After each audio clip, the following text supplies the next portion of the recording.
शांताकारं भुजंगशयनं पद्मनाभं सुरेशं विश्वाधारं गगनसदृशं मेघवर्णं शुभांगं लक्ष्मीकान्तं कमलनयनं योगिभिध्यानगम्यं वंदे विष्णु भवभयहरं सर्वलोकैकनाथं।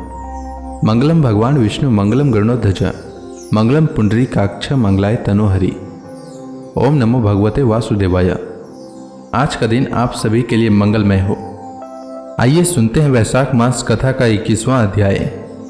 राजा युधिष्ठिर ने पूछा, नारद जी, भगवान के पार्षदों को भी प्रभावित करने वाला वह शाप किसने दिया था तथा वह कैसा था? भगवान के अनन्य प्रेमी फिर जन्म मृत्यु में संसार में आए, यह बात तो कुछ अविश्वसनीय सी मालूम पड़ती है। वैकुंठ के रहने वाले लोग प्राकृत शरीर, इंद्रिय और प्राणों से रहित होते हैं। उनका प्राकृत शरीर से संबंध किस प्रकार हुआ, यह बात आप अवश्य सुनाइए। नारद जी ने कहा, एक दिन ब्रह्मा के मानस पुत्र सनकादि ऋषि तीनों लोकों में स्वच्छंद विचरण करते हुए वैकुंठ में जा पहुंचे। यूं तो वे सबसे प्राचीन हैं, परंतु जान पड़ते हैं ऐसे मानो 5-6 बरस के बच्चे हों। वस्त्र भी नहीं पहनते। उन्हें साधारण बालक समझकर द्वारपालों ने उनको भीतर जाने से रोक दिया। इस पर वे क्रोधित से हो गए और उन्होंने द्वारपालों को यह शाप दिया कि मूर्खों, भगवान विष्णु के चरण तो रजोगुण और तमोगुण से रहित हैं। तुम दोनों इनके समीप निवास करने योग्य नहीं हो, इसलिए शीघ्र ही तुम यहां से पापमयी असुर योनि में जाओ। उनके इस प्रकार शाप देते ही जब वे वैकुंठ से नीचे गिरने लगे, तब उन कृपालु महात्माओं ने कहा, अच्छा, 3 जन्मों में इस शाप को भोग कर तुम लोग फिर इसी वैकुंठ में आ जाना।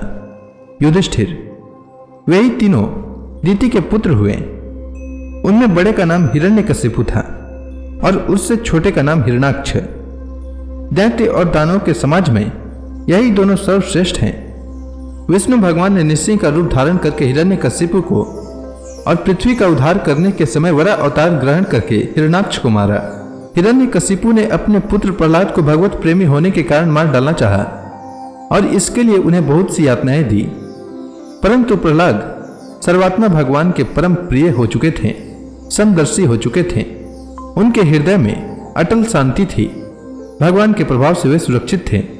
इसलिए तरह तरह से चेष्टा करने पर भी हिरण्यकशिपु उनको मार डालने में समर्थ न हुआ। युधिष्ठिर, वही दोनों विश्रवा मुनि के द्वारा केशिनी के गर्भ से राक्षसों के रूप में पैदा हुए। उनका नाम था रावण और कुंभकर्ण।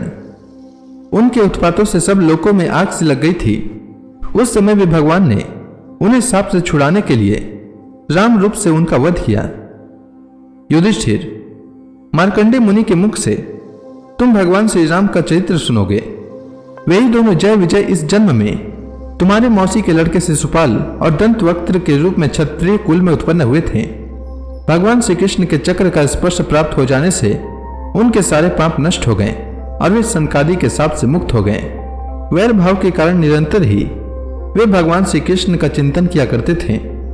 उसी तीव्र तन्मयता के फलस्वरूप वे भगवान को प्राप्त हो गए और पुनः उनके पार्षद होकर उन्हीं के समीप चले गए।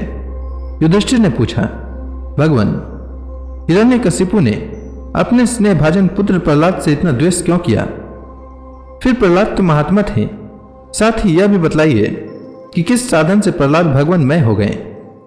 नारद जी ने कहा, युधिष्ठिर, जब भगवान ने वराह अवतार धारण करके हिरणाक्ष को मार डाला, तब भाई के इस प्रकार मारे जाने पर हिरण्यकशिपु रोष से जल भून गया और शोक से संतप्त हो उठा। वह क्रोध से कांपता हुआ अपने दांतों से बार बार होठ चबाने लगा। क्रोध से दहकती हुई आंखों की आग से धुएं से धूमिल हुई आकाश की ओर देखता हुआ वह कहने लगा। उस समय विकराल दाढ़ हो, आग उगलने वाली उग्र दृष्टि और चढ़ी हुई भौं के कारण उसका मुंह देखा न जाता था। बड़ी सभा में त्रिशूल उठाकर उसने द्विमर्धा, त्रयक्ष, संभर, सतबाहु, हैग्रीव, नमोची, पाक, इलवल, विप्रचिति, पुलोमा और सुकन आदि को संबोधन करके कहा, दैत्यों और दानवों, तुम सब लोग मेरी बात सुनो और उसके बाद जैसा मैं कहता हूं वैसा करो। तुम्हें यह ज्ञात है कि मेरे क्षुद्र शत्रुओं ने मेरे परम प्यारे और हितैषी भाई को विष्णु से मरवा डाला है। यद्यपि वह देवता और दैत्य दोनों के प्रति समान है, तथापि दौड़ धूप और अनुनय विनय करके देवताओं ने उसे अपने पक्ष में कर लिया है। यह विष्णु पहले तो बड़ा शुद्ध और निष्पक्ष था, परंतु अब माया से वराह आदि रूप धारण करने लगा है और अपने स्वभाव से च्युत हो गया है। बच्चे की तरह जो उसकी सेवा करे उसी की ओर हो जाता है, उसका चित्त स्थिर नहीं है। अब मैं अपने इस शूल से उसका गला काट डालूंगा और उसके खून की धारा से अपने रुधिर प्रेमी भाई का तर्पण करूंगा, तब कहीं मेरे हृदय की पीड़ा शांत होगी। उस मायावी शत्रु के नष्ट होने पर, पेड़ की जड़ कट जाने पर डालियों की तरह सब देवता अपने आप सूख जाएंगे, क्योंकि उनका जीवन तो विष्णु ही है।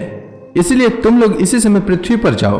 आजकल वहां ब्राह्मण और क्षत्रियों की बहुत बढ़ती हो गई है। वहां जो लोग तपस्या, यज्ञ, स्वाध्याय, व्रत और दान आदि शुभ कर्म कर रहे हो, उन सबको मार डालो। विष्णु की जड़ है द्विजातियों का धर्म कर्म, क्योंकि यज्ञ और धर्म ही उसके स्वरूप हैं। देवता, ऋषि, पितर, समस्त प्राणी और धर्म का वही परम आश्रय है। जहां जहां ब्राह्मण, गाय, वेद, वर्णाश्रम और धर्म कर्म हो, उन देशों में तुम लोग जाओ, उन्हें जला दो और उजाड़ डालो। दैत्य तो स्वभाव से ही लोगों को सताकर सुखी होते हैं। दैत्यराज हिरण्यकशिपु की आज्ञा उन्होंने बड़े आदर से सिर झुकाकर स्वीकार की और उसी के अनुसार जनता का नाश करने लगा। उन्होंने नगर, गांव के रहने के स्थान, बगीचे, खेत, टहलने के स्थान, ऋषियों के आश्रम, रत्न आदि की खाने, किसानों की बस्तियां, तराई के गांव, अहीरों की बस्तियां और व्यापार के केंद्र, बड़े से बड़े नगर जला डाले। कुछ दैत्यों ने खोदने के शस्त्रों से बड़े बड़े पुल, परकोटे और नगर के फाटकों को तोड़ फोड़ डाला, तथा दूसरों ने कुल्हाड़ियों से फले फूले और हरे भरे पेड़ काट डाले। कुछ दैत्यों ने जलती हुई लकड़ियों से लोगों के घर जला दिए। इस प्रकार दैत्यों ने निरीह प्रजा का बड़ा उत्पीड़न किया। उस समय देवता लोग स्वर्ग छोड़कर छिपे रूप से पृथ्वी में विचरण करते थे। युधिष्ठिर, भाई की मृत्यु से हिरण्यकशिपु को बड़ा दुख हुआ था। जब उसने उसकी अंत्येष्टि क्रिया से छुट्टी पाली, तब शकुनी, संबर, धृष्ट, भूत संतापन, वृक, कालनाभ, महानाभ, हरिश्मश्रु और उत्कवच अपने इन भांजों को संतावना दी। उनकी माता रुषा भानु को और अपनी माता दीति को देश काल के अनुसार मधुर वाणी से समझाते हुए कहा। तो इसी के साथ यह अध्याय समाप्त हुआ। इसके आगे की कथा मैं कल के अध्याय में सुनाऊंगा। तब तक के लिए भगवान हरि का नाम लेते रहें। तो प्रेम से बोलिए भगवान विष्णु की जय, श्री कृष्ण भगवान की जय, समस्त देवी देवताओं की जय।